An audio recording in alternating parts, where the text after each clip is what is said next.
দেখুন, ডেপুটেশন নয়, আমার কাছেই একটা ডেপুটেশন এসেছে। এই বার্নপুর স্টেশন রোড সংলগ্ন ব্যবসায়ী এবং এখানকার বাসিন্দাদের এই বার্নপুর টাউন অফিসের এই স্টেশন রোডের ওপরে ইসকোর একটা আউটলেট তৈরি হচ্ছিল। তো সেখানে একটা শিব মন্দির হতো এবং শিব মন্দির ছিল তৈরি, এবং আপনার একটা গণেশ পুজো সেখানে হতো। তো তারাও আমাদের কাছে এসেছিলেন, তাহলে আমরা কোথায় যাব? এবং ওখানকার যারা কয়েকজন ব্যবসায়ী, যেমন যে কিডনি পেশেন্ট ইত্যাদিরা আছে, ইসকো পুরো জায়গাটাকে দখল করতে কভার করতে গেছিলো বাউন্ডারি দিয়ে। নিয়ে আমরা কথাবার্তা বলে আমরা বলি, তাদেরকে বোঝাই এই মানুষজনদের যারা ওখানে পুজো অর্চনা করছেন, ওই ব্যবসায়ীদের, যে এটা একটা উন্নয়নের কাজ, ইসকো একটা আউটলেট হবে, এটা এখানে করতে দেওয়া হবে। তখন ইসকোর আধিকারিক সেই সময় এসেছিলেন আপনার বার্নওয়াল সাহেব, এখানেও তাদের নাম মেনশন আছে, জিএম টাউন সার্ভিস, আপনার মিশ্র সাহেব, এজিএম ল্যান্ড, এবং আমাদের গুহ সাহেব সিকিউরিটির ইনচার্জ, এবং আরও বেশ কিছু আধিকারিকরা এসেছিলেন।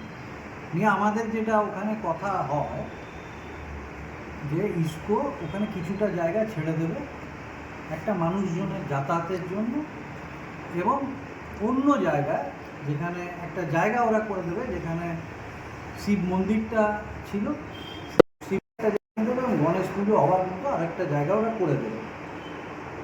কাজ শুরু হয়, বাসিন্দারা এবং ওখানকার ব্যবসায়ীরা সবাই তাতে সহমত হয়। এবার কাজ শুরু হয়।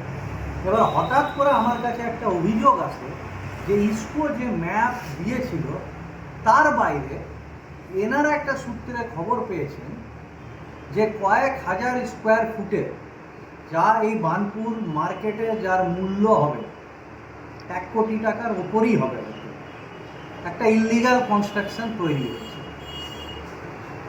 এবং তাদের সেই মন্দিরও হচ্ছে না, আর এর জন্য যে জায়গা দেওয়া হয়েছিল সেটাও হচ্ছে না। তো এই অবস্থাতে আমাদের ইসকো কর্তৃপক্ষের কাছে, বিশেষ করে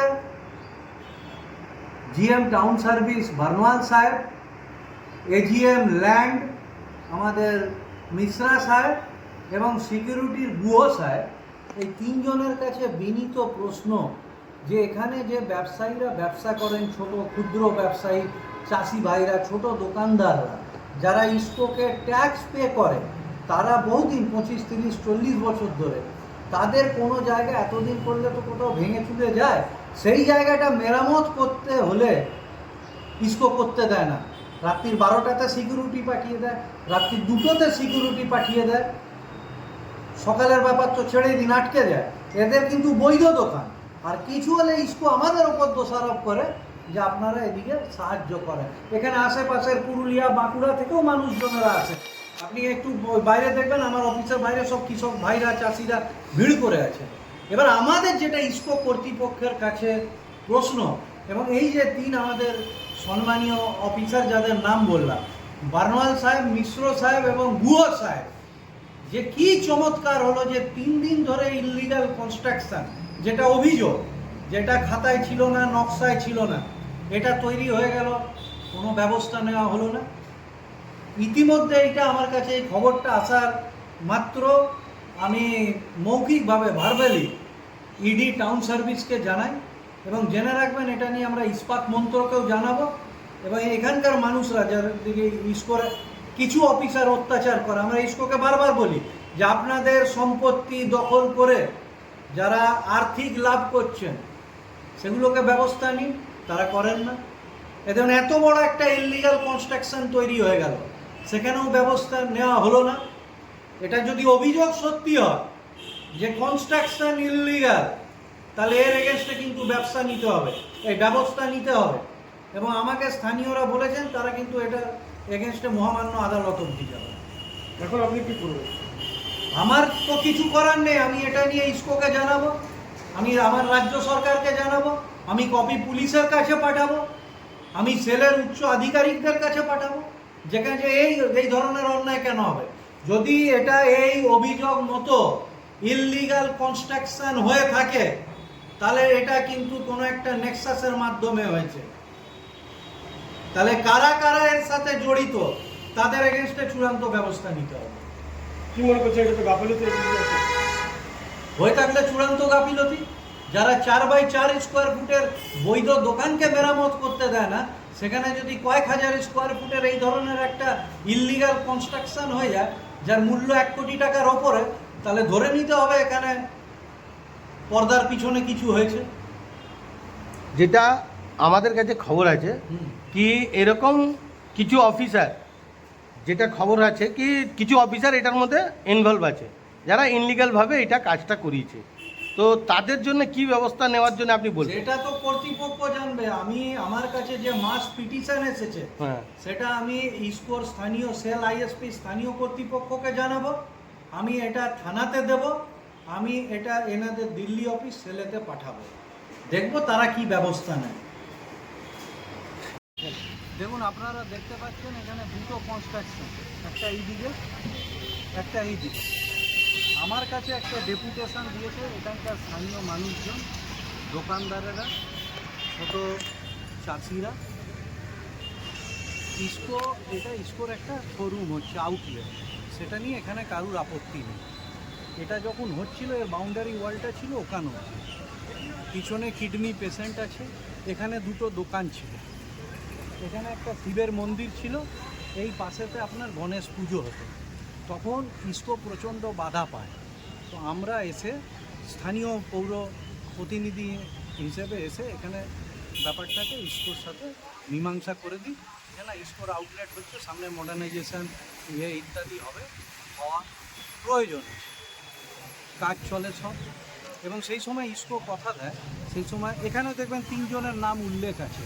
জিএম টাউন সার্ভিস বার্নওয়াল সাহেব ডেপুটেশনে, এজিএম ল্যান্ড মিশ্রা সাহেব, এবং সিকিউরিটির যিনি ইনচার্জ আরেক আধিকারিক গুহ সাহেব সহ আরও কিছু এখানে অফিসার্সরা ছিলেন। তখন হয় যে এদের একটা কোথাও সেট করে দেবে, যেখানে আমাদের মন্দির ছিল, শিব মন্দির এবং গণেশ পুজোর আরেকটা স্থানেতে করে দেবে। সেটা হয়নি। এবার হঠাৎ করে কি দেখা গেল যে এই কনস্ট্রাকশানটা হচ্ছে, তো এখানে এনারা জানিয়েছেন এই কনস্ট্রাক্টটা হচ্ছে ইললিগাল কনস্ট্রাকশন এই অভিযোগ অনুযায়ী।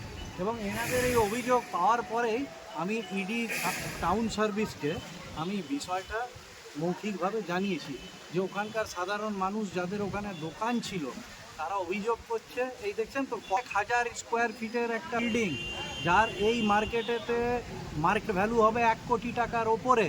তাহলে এটার কি তথ্য, এটার স্ট্যাটাস কি, এটা বৈধ না অবৈধ, কাদের যোগ সাজসে হলো? এবং ইসকোকে যারা ট্যাক্স দেয় সেই ছোট চাষি, ছোট দোকানদার, 4 ফুট বাই 4 ফুট স্কোয়ার ফিটেতে যারা 20 বছর 30 বছর ধরে ব্যবসা করছে, তাদের যদি জায়গাগুলো রিপেয়ার করতে হয়, ফ্লোর বা ছাদ, সেটা ইসকো করতে দেয় না।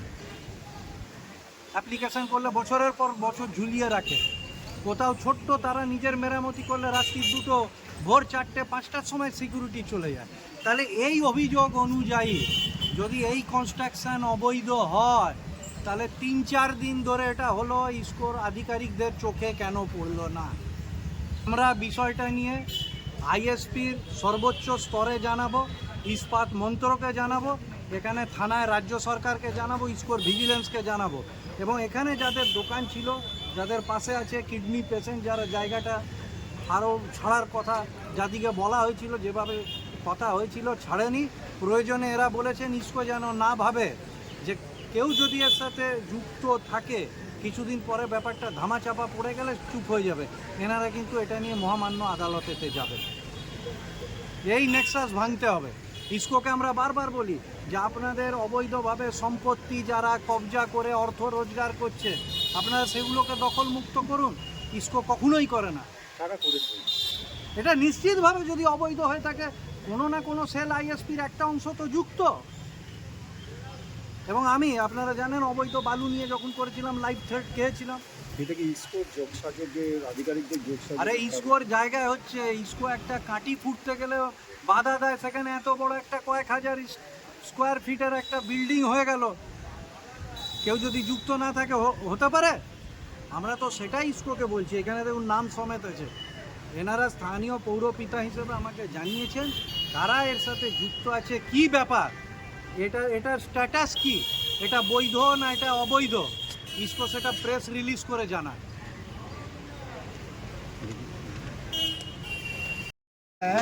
ये 8 फुट रास्ता हमको काउंसिलर साहब, मेयर साहब, कंपनी का आदमी मिल के, मेयर साहब का इंजीनियर आके देख के ये जगह हमको दिलवाए।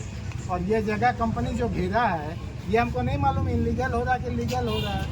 ये जो कभी तोड़ता है कभी बनाता है बाउंड्री वाल, ये जो 4-5 फुट जो है इसमें जोड़ो शटर लगा के रखा है, ये कौन करवा रहा हमको नहीं जानकारी है। तो आज हमको पता चला कि ये इलीगल है, तो इलीगल है तो कंपनी इसको देखेगी। कौन बना रहा है ये? कंपनी दिया है, मेयर साहब दिया है, काउंसिलर साहब दिलवाए हमको। हम बीमार आदमी है, मेरा घर का इंटरेस्ट मेन इधर ही है आने जाने का। और ये देखिए ये इलीगल वाला लोग क्या किया, मेरा वहाँ पर ही पत्थर मट्टी सुअर का अड्डा बना दिया मेरा, जबकि घर में आने जाने का रास्ता एक ही है और हम बीमार आदमी हैं, गाड़ी आने जाने का रास्ता नहीं है। हम क्या करें, मेरा घर में और कोई है नहीं, 2 लड़की है, हम किसके सहारे जिएंगे, मेरा कोई इनकम नहीं है। मेरे साथ अत्याचार हो रहा है। और ये देखिए ये क्या क्या हो रहा है पीछे में, देखिए कितना गंदगी करके रखा मेरा घर के पीछे। क्या नाम हुआ? मेरा नाम मनोज अग्रवाल है। क्या चाहते हैं आप? हाँ जी, क्या चाहते हैं आप? हम चाहते हैं कि हमको यहाँ शांति से रहने दिए जाए। मेरे घर के पीछे ये सुअर का अड्डा है, इसको सफाई करने दिए जाए कम से कम, नहीं तो थोड़ा पार्टीशन दे दे ताकि मेरा घर के सामने, किसी के भी घर के सामने गंदगी रहे, सुअर का अड्डा रहे, वो अच्छी बात नहीं है। मेरे हो चाहे किसी के भी हो, लेकिन ये जो बना हुआ आप देखिए किसी का रहने लायक है। आपके घर के सामने अनलीगल कंस्ट्रक्शन किया गया, आप क्या कहेंगे? आपके घर के सामने अनलीगल कंस्ट्रक्शन किया है, क्या कहना चाहेंगे? ये इलीगल है, ये तो मेरे को जानकारी नहीं है। अच्छा। मगर ये कंपनी का जगह है, कंपनी को भी देखना चाहिए इलीगल कैसे हो सकता है। नहीं, ये जो कंस्ट्रक्शन किया है ये तो अनलीगल है, ये जो बनाया है जिनका ये होगा हाँ, वो ये कंपनी का बाउंड्री वाल घेरा, हाँ। उसके बाद ये बीच में जगह कैसे बन के दुकान बन रहा है, ये तो सोचने वाली बात है। ये तो होना नहीं चाहिए कंपनी को, किसी के साथ दुर्व्यवहार